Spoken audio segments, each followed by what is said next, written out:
So one, I have to say that I don't know if you guys realize, but I submitted an application for the 2 years prior. So this was my third application. When I went back to look at those applications, I was so embarrassed. Um, so one, it's to me that again, I when I submit those applications before, I was working full time, doing everything, my wife, and just working full time and running Developing K.I.D.S, which was full time.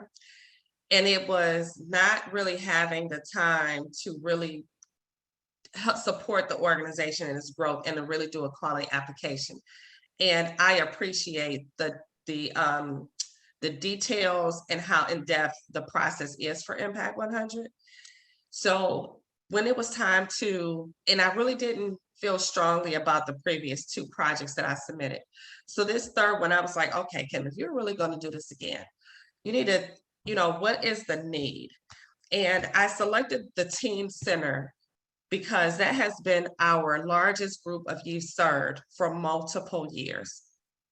We started to do a teen program the first time in 2010. And we had, I'm sorry, 2008. We had maybe I think about 8 youth coming and attending. We have the girls in one group, the boys in another group. So total about 8. That's like nothing compared to what we normally would have. So I said, something's not right. And I already didn't have money. So I was taking a lot of my own money too that I had, which I really didn't have that to give either. Raising 3 kids, that's a single mom.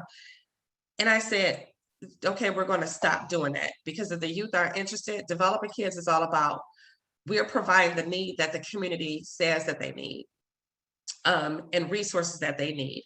And so I stopped doing it. And in 2010, I had a young man come and he said, are you going to start a teen group? I keep seeing you with the young kids. Can you do something for teenagers? And I said, well, I'm thinking about it. When I did it, no one wanted to do it. So then I kept seeing teenagers walk past the window, peeking in, and they would knock on the window and wave. And so we started doing teen services again in 2010, and it just has grown to where, again, prior to the pandemic and everyday programming, it was nothing to have 45 teenagers in a room and have a waiting list for young people who wanted to come. But I had to create a waiting list because I didn't have enough room to hold those teenagers. I didn't have enough staff to have that many teenagers in because we're also, we have assessments that we do internally and by an organization externally that evaluates the quality of the facilitation of our programs. And we've actually been highlighted across the city for high quality programming. And our scores are actually on our website too. I think it's on the mission and history page. And so the ratio of not having 30 kids in a room with one adult, that's not great quality. So we don't do that. We really stick to a 1 to 15 for teenagers, no more than 20 for every adult that's present.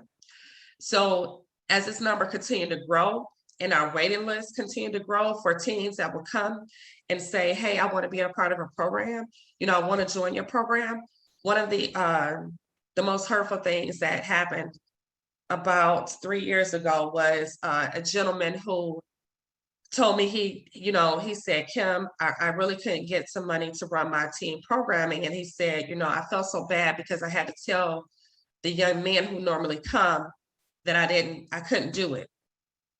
A couple weeks later, he came back to me and we both cried because one of those young men died. He had got caught up in some negative activities and he passed away. And I feel like we both felt had he been involved in a program, that probably wouldn't have happened because he wouldn't have been caught up in those activities.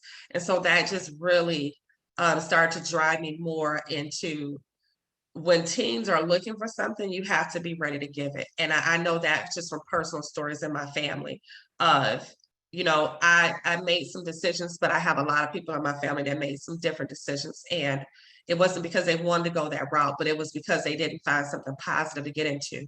So Developing K.I.D.S, again, as I mentioned, thus far, I want to say we've served 112 youth